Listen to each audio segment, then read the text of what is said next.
মাননীয় মুখ্যমন্ত্রী শুভেন্দু অধিকারী আপনি অবিচার করলেন। আপনি অন্যায় করেছেন বা ভুল করেছেন এটা বলা আমার সাজে না, কিন্তু আপনি যেটা করলেন বিধানসভায় দাঁড়িয়ে এটা বড় অবিচার। আপনি ক্ষমতায় আসা ইস্তক যা যা করেছেন তার অনেক কিছুর সমালোচনা আমি করেছি, কিন্তু এভাবে বলিনি কখনো আপনি অবিচার করলেন। এই রাজ্যের 15 বছর ধরে ক্ষমতায় থাকা এবং তার আগে দীর্ঘদিন রাজনীতি করা মমতা বন্দ্যোপাধ্যায়, তিনি যে সততার প্রতীক এই পরিচিতিটা তৈরি করেছিলেন তা নিয়ে আমরা অনেক প্রশ্ন তুলেছি, কিন্তু আপনি যেটা করলেন সেটাকে অবিচার বলে। অবিচার কিভাবে শুভেন্দু অধিকারী অবিচার করলেন সেটা জানতে দেখুন ও শুনুন পিনাক্ষী বলছে, জার্নালিজম ফর ভারত।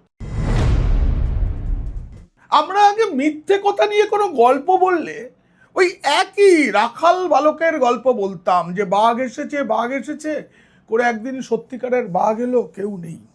কিন্তু এখন না, নতুন প্রজন্ম এই গল্প শুনেছে হয়তো বলে না, তাদের মুখেই শুনছিলাম মিথ্যা এমন জিনিস সেটা ওয়াইফাই এর মতো, এক সময় না এক সময় সেটা ডিসকানেক্ট হবেই। তারা আরো বলেন মিথ্যার স্পিড 5G, কিন্তু সত্যের নেটওয়ার্ক একটু দেরিতে হলেও কানেক্ট হয়ে যায়। সত্যিই তো তাই। 1993 সালে যখন সেই মহাকরণ অভিযানের দিনে পুলিশের গুলি চলেছিল, তখন আজকের প্রজন্মের বেশিরভাগেরই জন্ম হয়নি, যারা এবার নতুন ভোটার হলেন। আমরাও যারা আজ 50-এর উপরে বয়স হয়েছে তারাও তো তখন ছাত্রাবস্থায়। আমি তখন গ্র্যাজুয়েশন কমপ্লিট করে এমএতে ভর্তি হব করছি, সেই সময় কোনো এক কারণে সেদিনও আমি কলকাতায় গিয়েছিলাম, শুনেছিলাম কোথায় কি একটা গোলমাল চলছে লোকমুখে। তখন তো আর মোবাইল নেই, ল্যান্ডলাইনও খুব কম বাড়িতে, আর 24 ঘন্টারও খবরও নেই। তাড়াতাড়ি বাড়ি ফিরে এসেছিলাম। প্রায় এক যুগ আগে সেই ঘটনার তদন্ত কমিশন গঠন করেছিলেন আমাদের গর্বের মুখ্যমন্ত্রী, সততার প্রতীক, মানে তখনও অবধি ছিলেন। তারপরে সেই তদন্ত কমিশন 2011 সালের 4 নভেম্বর গঠন হয়েছিল প্রাক্তন বিচারপতি সুশান্ত বন্দ্যোপাধ্যায়ের নেতৃত্বে। 3 বছরের মধ্যে 2014 সালের ডিসেম্বরে কমিশন তার চূড়ান্ত রিপোর্ট পেশ করে। 2014, মানে সবে নরেন্দ্র মোদী ক্ষমতায় এসেছেন। তারপরে নরেন্দ্র মোদীর ক্ষমতায় থাকা 12 বছর পার হয়ে গেছে, কিন্তু কেউ জানতেই পারেনি সেই সুশান্ত বন্দ্যোপাধ্যায় কমিশন কি রিপোর্ট দিয়েছিল, রাজ্যকে কি সুপারিশ করেছিল। সেটা বিধানসভায় ফাঁস করে দিয়ে আপনি বড় অবিচার করলেন শুভেন্দু অধিকারী। মাননীয় মুখ্যমন্ত্রী, আপনি বিধানসভায় দাঁড়িয়ে বললেন 21শে জুলাইয়ের আবেগ ও শহীদের রক্তকে ব্যবহার করে অনেকেই নিজেদের ব্যক্তিগত সম্পত্তি ও রাজনৈতিক আখের গুছিয়েছেন, কিন্তু শহীদ পরিবারগুলি আজ চরম উপেক্ষিত। 21শে জুলাইয়ের সমাবেশে দেখছিলাম বহিষ্কৃত মুখ্যমন্ত্রী মমতা বন্দ্যোপাধ্যায় বলছেন শহীদ পরিবারগুলো আমার দিকে আছে, আমার দিকে, ওই দিকে যায়নি, এদিকে বেশি এসেছে। কিন্তু বলতে লজ্জা লাগলো না? আমাদের মুখ্যমন্ত্রীর? আসলে তার কিন্তু মিথ্যা বলায় কোনো লজ্জা নেই। আমরা দেখেছি কেউ কখনো মিথ্যা বলে ফেললে তিনি পরক্ষণেই বলেন মজা করার জন্য বলেছে, কিন্তু আমাদের গর্বের মুখ্যমন্ত্রী, সঠতার প্রতীক মমতা বন্দ্যোপাধ্যায় কোনোদিনও তার মিথ্যা, আসলে যে মিথ্যা সেটা মেনে নিয়ে সাফাই দেননি। নিজের জন্মদিন নিয়ে যিনি এত মিথ্যা বলতে পারেন, তিনি একটি টিভি শোতে এখন সাংসদ রচনা বন্দ্যোপাধ্যায়কে বলেছিলেন মাঝে মাঝে মনে হয় আমি তো জন্মাইনি। হাস্যকর। আসলে এটা কিন্তু ঠিক, তিনি যতদিন ক্ষমতায় ছিলেন ততদিন বাঙালিকে মজার খোরাক জুগিয়ে গেছেন। আজ বড় মিস করি। এই যে স্পেন ফিফা ওয়ার্ল্ড কাপের চ্যাম্পিয়ন হলো, কয়েক বছর আগে মমতা বন্দ্যোপাধ্যায় সরকারি খরচে স্পেন ঘুরে এসেছিলেন, যেখানে সেই মনে আছে মহারাজ সৌরভ গাঙ্গুলির সঙ্গে দেখা, সকলে মিলে পেছন দিকে হাঁটা, তারপরে সৌরভ গাঙ্গুলি ইস্পাত কারখানার মিথ্যা বলেছিলেন, সেই মিথ্যার সত্য আজও প্রকাশিত হয়নি। মমতা বন্দ্যোপাধ্যায় আগের মতো থাকলে হয়তো বলতেন, ওই যে আমি যখন স্পেনে গেছিলাম তখনই তো কি করে বিশ্বকাপ জেতা যায় সেটা আমি বলে দিয়ে এসেছিলাম। মাঝে মাঝে ওদের কোচ খেলোয়াড়রা আমায় সব ফোন করতো, করে বলতো, দিদি কি করে খেলা হবে। আমার খেলা হবে স্লোগানটা তো আন্তর্জাতিক। এই যে মমতা বন্দ্যোপাধ্যায়, তিনি যখন বিরোধী নেত্রী ছিলেন তখন থেকে 21শে জুলাই এই শহীদ দিবস এটা খুব অহংকারের সঙ্গে পালন করে এসেছেন।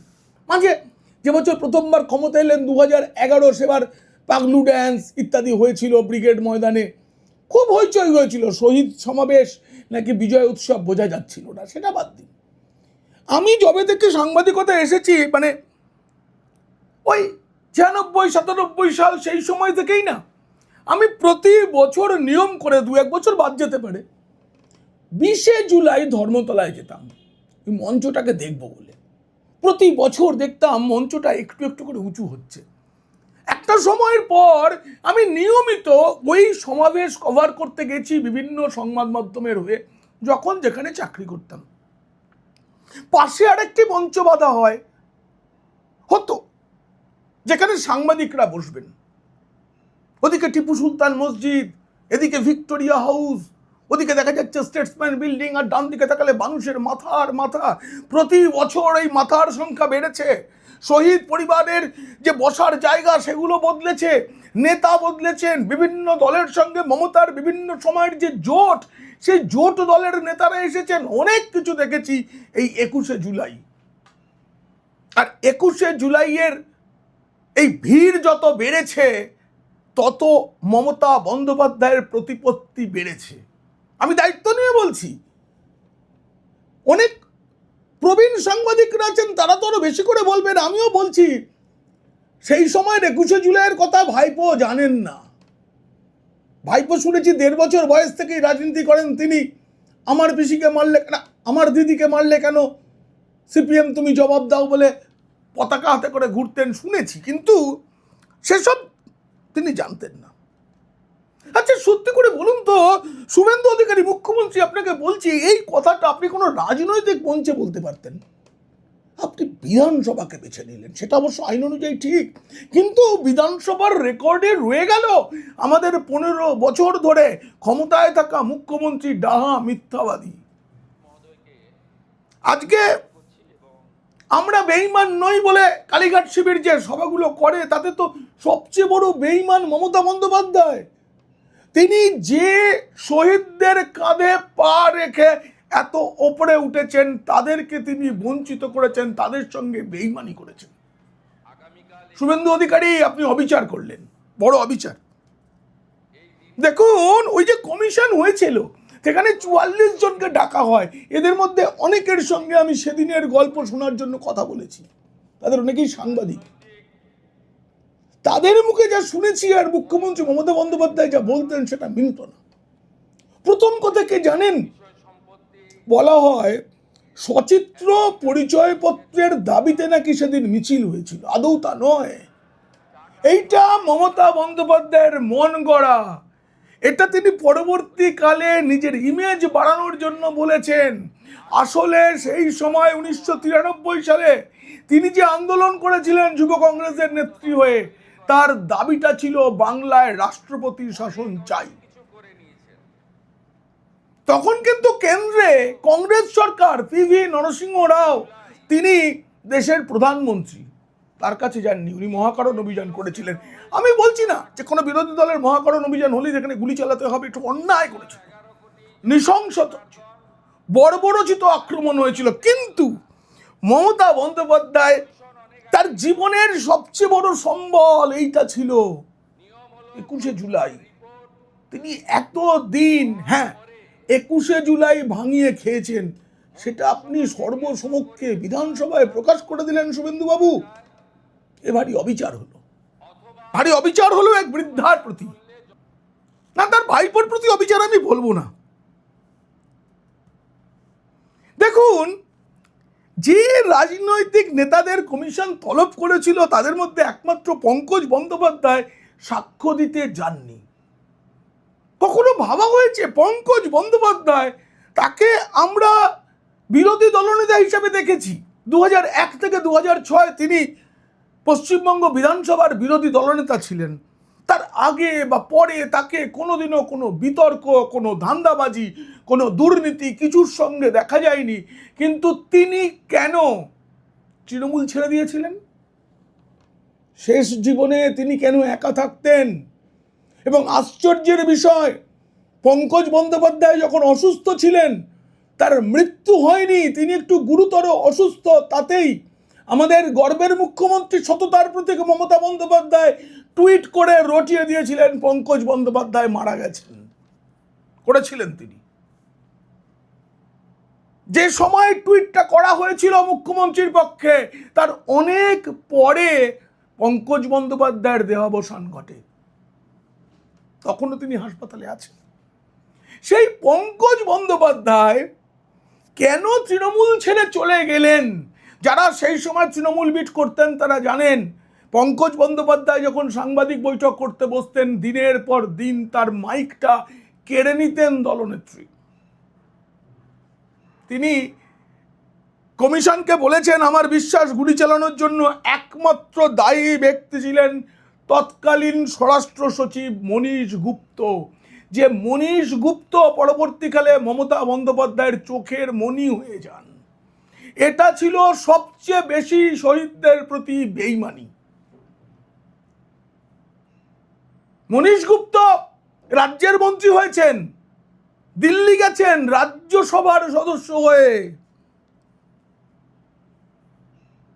পঙ্কজ বন্দ্যোপাধ্যায় বলেছিলেন কমিশনে যে সেই অভিযুক্তকেই মমতা বন্দ্যোপাধ্যায় মন্ত্রিসভা, পঙ্কজ বন্দ্যোপাধ্যায় কমিশনকে জানিয়েছিলেন যে সেই ব্যক্তিকেই মমতা বন্দ্যোপাধ্যায় মন্ত্রিসভা, পঙ্কজ বন্দ্যোপাধ্যায় কমিশনকে জানিয়েছিলেন সেই ব্যক্তিকেই, মানে মনীশ গুপ্তকেই মমতা বন্দ্যোপাধ্যায় তার মন্ত্রিসভায় স্থান দিয়েছেন।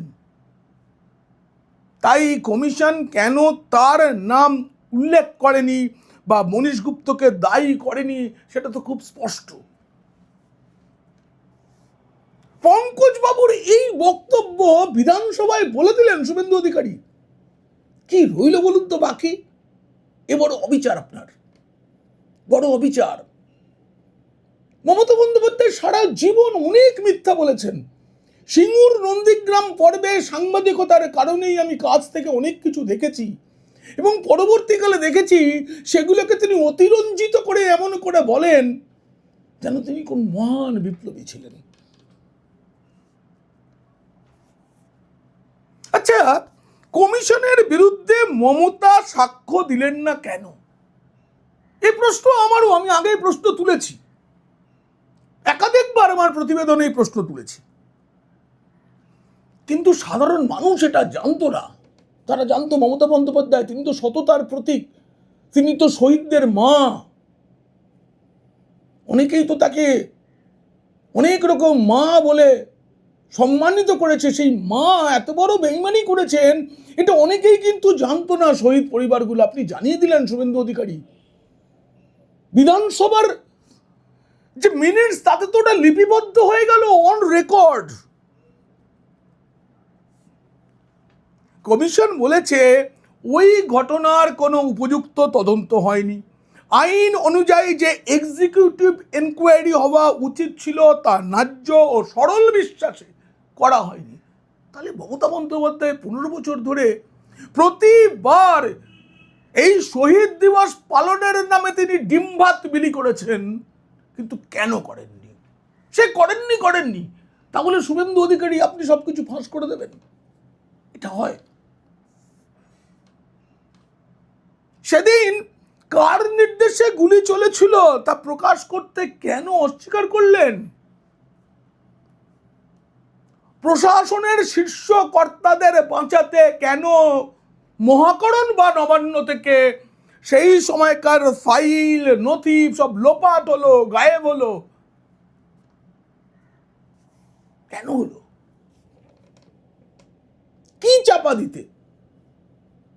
মমতা বন্দ্যোপাধ্যায়ের কি জ্যোতি বসুর প্রতি কোনো একটা কৃতজ্ঞতা রয়ে গিয়েছিল? তার পারিবারিক একটি দুর্ঘটনার সময় জ্যোতি বসু নাকি তাকে সাহায্য করেছিলেন, খুব বড় সাহায্য, বড় কেলেঙ্কারির থেকে বেঁচেছিল বন্দ্যোপাধ্যায় পরিবার। তার জন্যই কি শহীদদের সঙ্গে বেইমানি করে বাম সরকারকে বাঁচিয়েছিলেন মমতা বন্দ্যোপাধ্যায়? সেটা থাকতেই পারেন, তা বলে সেটা শুভেন্দু অধিকারী একজন দায়িত্বশীল মুখ্যমন্ত্রী, তিনি কি করে ফাঁস করে দেন সর্বসমক্ষে?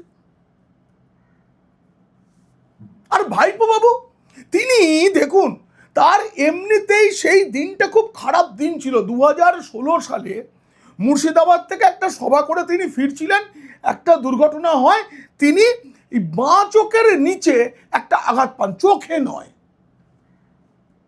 গুরুতর চোট ছিল, গুরুতর চোট।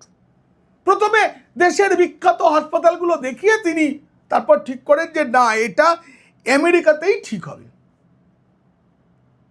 এখন তাকে নিয়ে যখন প্রচুর কিছুর তদন্ত চলছে, তার গলার স্বর নেওয়া হচ্ছে, জাল সই, তখন তিনি আদালতে গিয়ে বললেন যে হুজুর, আমার চোখের চিকিৎসা খুব জরুরি, আমাকে আবার আমেরিকা যেতে হবে। বললেন তো বললেন, এতদিন তিনি না অনুমতি পেয়ে যেতেন। এবার বুঝলাম না, রাজ্যের অ্যাডভোকেট জেনারেল রাজদীপ মজুমদার যখন এই কথাগুলো বললেন যে ডিজে মামলা নয়, অনেক মামলায় অভিযুক্ত অভিষেক, তিনি জড়িত, এই অবস্থায় বিদেশ যাওয়ার অনুমতি দিলে তদন্তে সমস্যা হবে, তখন বিচারপতি বললেন এসএসকেএম হাসপাতালের চক্ষু বিভাগের প্রধানকে দিয়ে মেডিকেল টিম গঠনের নির্দেশ দেব। তারা অভিষেকের চোখ পরীক্ষা করবেন, করে বলবেন যে পশ্চিমবঙ্গে বা ভারতের কোথাও এর চিকিৎসা হয় কি না। আজকের দিনে ভারতে কোনো ট্রিটমেন্ট হয় না, এটা কেউ বিশ্বাস করবে না। যদি চিকিৎসকরা বলেন যে না, এখানে সম্ভব নয়, আমেরিকাতেই যেতে হবে, তাহলে সিদ্ধান্ত নেবে আদালত। কিন্তু ঠিক সেই দিনটাতেই শুভেন্দুবাবু আপনি বিধানসভায় এসব ফাঁস করে দিলেন। 21শে জুলাইয়ের তখন একটা প্রস্তুতি চলছে, 3-4টে ভাগ হয়ে গেছে, কোথায় কি যাবে, আদৌ লোক হবে কিনা, এসব নিয়ে যখন চিন্তা ভাবনা, দলে টেনশন, কপালে ভাঁজ, ঘাম গড়িয়ে পড়ছে, তখন কিনা আপনি এত বড় সত্যটা সর্বসমক্ষে ফাঁস করে দিলেন। এ ভারী অবিচার, এ ভারী অবিচার। জানেন, 1993 সালের 21শে জুলাই মমতা বন্দ্যোপাধ্যায়ের শাড়িতে কিসের দাগ লেগেছিল, যা দেখিয়ে তিনি এসএসকেএমে গিয়েছিলেন, চিকিৎসকরা ভর্তি নেননি, পরে উডল্যান্ডসে গিয়ে ভর্তি হলেন। এ নিয়ে আমি প্রতিবেদন করেছি। সেই সময় মমতার পাশে পাশে সঙ্গে থাকা সোনালী গুহর বক্তব্য শুনিয়েছি। মমতা পক্ষের হয়ে সাংবাদিকতা করা এবং পরবর্তীকালে মমতার বিধায়ক হওয়া প্রবীর ঘোষাল কি দাবি করেছিলেন সেটাও আপনাদের শুনিয়েছি। এটাও কি তদন্ত হওয়া দরকার নাকি? 11 জন অন স্পট মারা গিয়েছিলেন, পরে 2 জন হাসপাতালে গিয়ে। কিন্তু মমতা বন্দ্যোপাধ্যায়ের কি হয়েছিল, কোথায় লেগেছিল? মমতা বন্দ্যোপাধ্যায় অবশ্য বলেন, জানেন ওই সময়কার কোনো ছবি নেই মমতা বন্দ্যোপাধ্যায় মার খাচ্ছেন। তিনি তার একটি জীবনীমূলক বইতে, আমার না একটা বদ অভ্যাস আছে আর কি, একটু পড়ি টড়ি, আর তাতে মমতা বন্দ্যোপাধ্যায়ের জীবনীগুলো পড়েছিলাম ও বিশ্বাস করেছিলাম। পরে আমার মনে হয়েছে এ তো কোনো জীবনী নয়, এ তো মিথ্যার বেশাতি। এখন না আমার রম্য রচনা হিসেবে মমতা বন্দ্যোপাধ্যায়ের লেখা পড়তে বেশ লাগে, যখন সব সত্য জেনে গেছি। রম্য রচনা, তিনি বলছেন সেই বন্দুকের বাট দিয়ে আমার কোমরে মারা হচ্ছে, তারপরে পুলিশ এলো, টেনে হিঁচড়ে আমায় নামালো, আমার দিকে বন্দুক তাক করা রয়েছে, আমার যিনি দেহরক্ষী তিনি বললেন আমি এবার গুলি চালাতে পারতো। রোমহর্ষক কাহিনী মমতা বন্দ্যোপাধ্যায় নিজের জীবনীতে লিখছেন, আর সেই লেখার মাঝখানে টুক করে প্রমাণ লোপাটের জন্য একটা জিনিস লিখে দিচ্ছেন, কোনো ফটোগ্রাফারকে কাছাকাছি আসতে দেওয়া হচ্ছে না। অথচ সেদিন অনেক সাংবাদিক, অনেক ফটোগ্রাফার পুলিশের লাঠির আঘাতে হাসপাতালে ভর্তি হয়েছিলেন, অল্প চোট পেয়েছিলেন অনেকে। আমার পায়ের কাছে টিয়ার গ্যাসের শেল, এটা সত্য ছিল। মমতা টিয়ার গ্যাসের শেল ফাটার পর মঞ্চেই অজ্ঞান হয়ে যান, কিন্তু বইতে লিখেছেন একটা গাড়িতে করে আমায় নিয়ে যাওয়া হচ্ছে, তারপরে আরেকটা গাড়ি, দুটো গাড়ি ধাক্কা মারলো, দরজাটা খুলে গেল, আমি এলিয়ে পড়লাম, তারপর আর কিছু জানি না, চোখ খুললাম তখন দেখলাম আমি হাসপাতালের বেডে। অথচ তিনি এসএসকেএমে গেলেন, তাকে ভর্তি নেওয়া হলো না। যদি এরকম অচৈতন্য কেউ যান তাকে ভর্তি নেওয়া হতো। তিনি উডল্যান্ডসে গেলেন, উডল্যান্ডসের ডাক্তাররা কোনো ক্ষত খুঁজে পেলেন না।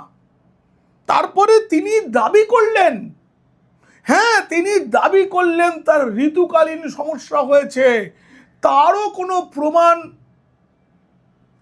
সোনালী গুহ বলেছেন ছিল না। এরপরেও তাকে ভর্তি নিতে হয় উডল্যান্ডসকে। এত কিছু ঘটলো, সেগুলো বইতে নেই। বইতে আছে অজ্ঞান হয়ে গেলাম, যখন চোখ খুললো তখন দেখলাম আমি হাসপাতালের বেডে। কারণটা কি ছিল? কারণ এতগুলো মৃত্যুর দায় তিনি নিতে চাননি। কলকাতার রাস্তায় যে রক্ত জমে রয়েছে, যত মানুষ আহত, তাদের কি হলো কি হলো না এসব দেখার তোয়াক্কা করেননি। তাদের সাথে বেইমানি করে নিজে হাসপাতালে ভর্তি হয়ে গিয়েছিলেন। তবু বলছি শুভেন্দুবাবু, এবারও অবিচার হলো। এত দিন ধরে যিনি একটা মিথ্যার ফানুস উড়িয়ে বাংলাকে বোকা বানালো, বাঙালি বুঝতে পারলো দেরিতে হলেও, তাকে ক্ষমতা থেকে সরিয়ে দিল, তারপর সেই মিথ্যার ফানুসটাকে আপনি ফুটো করে দিলেন। এ বড় অবিচার।